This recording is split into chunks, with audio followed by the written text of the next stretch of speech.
I mentioned that I'm teaching a class that's at noon on Eastern Time on 10/8. The class is called "It's All in the Houses."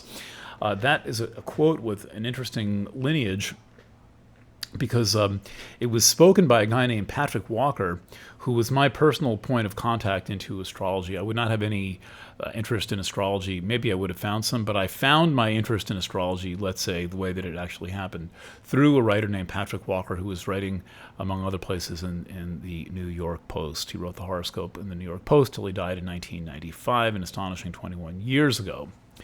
And he told Jonathan Caner, he said to Jonathan, it's all in the houses. Meaning, if you want to understand astrology, if you understand the houses, you're most of the way there. And I have found that to be a very practical way to proceed. I love planets, but the planets lack contact if you don't understand the houses. And the beautiful thing about the houses is that they don't require a previous understanding of astrology. They are basically as close to pure philosophy of life as you can get in astrology, right? There's no mathematics to it. There's just understanding a set of ideas and how the ideas mix and match and blend and connect to one another. So we're going to look at some example houses. I'll probably use the 12th house, the 5th house, the 8th house. Those are three good houses to use. And we only need a few houses.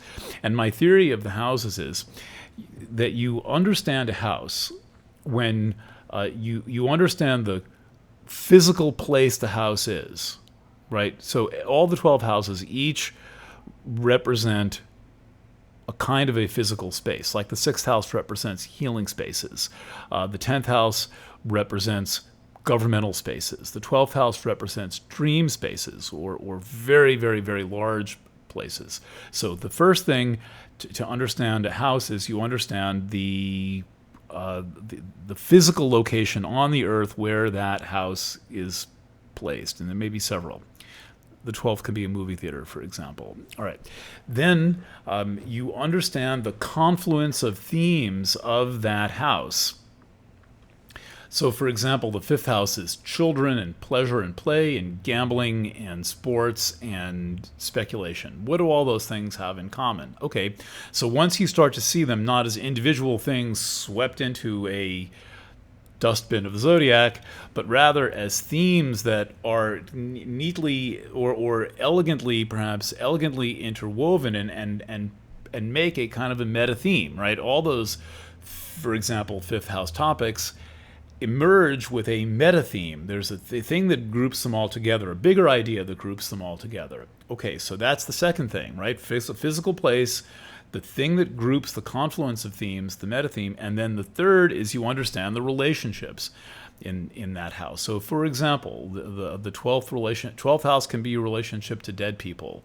The 8th house can be your relationship to in-laws, the very important factor of the 8th house, sort of the people whose family that you marry into. The 7th house, open friends and open enemies. 3rd house, siblings and neighbors. So if you look at the house in those three ways, you can pretty much figure out the house, and you'll be amazed how fast you suddenly understand the thing, and instead of becoming a lifeless stick of plastic and metal and fur, it's suddenly a useful tool. And this is the goal of learning astrology, is to get things from being these foggy, difficult to grasp, wispy concepts, and suddenly you have a tool that's accessible and useful in your toolbox. And that's what all of my classes do. And by the way, there are many classes available. Write to me. A couple of reasons to write to me. One, for previous classes, or if you want the Planet Waves TV discount to the It's All in the Houses, EFC@ericfrancis.com. Do I need to write that down on something? Here, let me take 10 seconds of your time and write it. You're seeing my computer graphics department at work.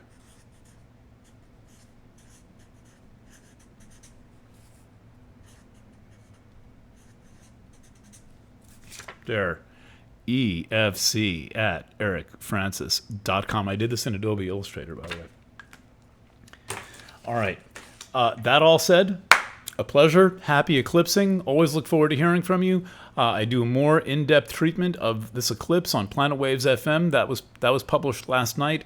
I also look at the health situation of Hillary Clinton, and I look at the chart of the Standing Rock Sioux Indian Reservation Treaty that is now under some very interesting aspects. It's all about the Standing Rock standoff in North Dakota, where hundreds of Indian tribes have gathered, and activists from all over the country, including Amy Jacobs from Planet Waves, are gathering. And we will have more coverage of that, but I do read the chart in Tuesday's Planet Waves FM. Thanks for being here. Pleasure and fun. As always, I'm now going to output this thing and get it up onto the 12th house internet. All right, lots of love, and bye for now.